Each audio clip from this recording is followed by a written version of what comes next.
Des familles avec 2 enfants, des couples qui dépensent en moyenne un peu plus de 40 € par jour et par personne, logement inclus.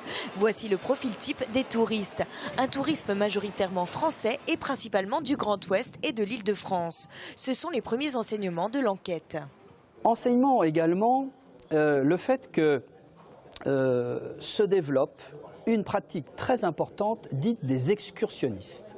Les excursionnistes, ça représente 17% de nos touristes vendéens. Et ce sont des gens qui viennent simplement pour une journée. Ils ne consomment pas de nuitée, mais ils viennent pour une journée. Mais cela dit, dans une journée, ils se promènent, ils se baladent, ils visitent et ils consomment à la fois des sites, des animations, des commerces et de la restauration. 83% des touristes viennent pour un séjour de vacances d'une dizaine de jours environ et 24% reviennent tous les ans. La mer, la plage bien sûr, mais également le climat sont les principaux motifs d'attractivité de la Vendée.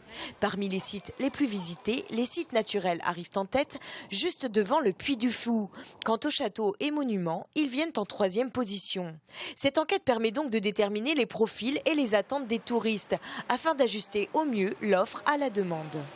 L'offre touristique vendéenne, sa variété, sa richesse, sa diversité sont mal connues. Par exemple, c'est assez paradoxal que pour 15% de nos touristes, ils nous disent qu'il manque de l'activité nautique. Alors qu'il y a une activité nautique évidemment sur le littoral, autour de nos îles, ça extrêmement développé. Avec plus de 5 millions de vacanciers par an, le tourisme est le premier secteur d'activité économique de Vendée. Cette enquête va donc permettre aux professionnels de s'adapter à la clientèle. Au chapitre politique, le Poiré-sur-Vie va changer de maire. Didier Mandelli a décidé de démissionner.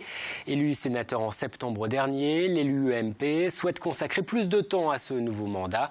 Didier Mandelli était maire du Poiré depuis 2001. On écoute sa première adjointe.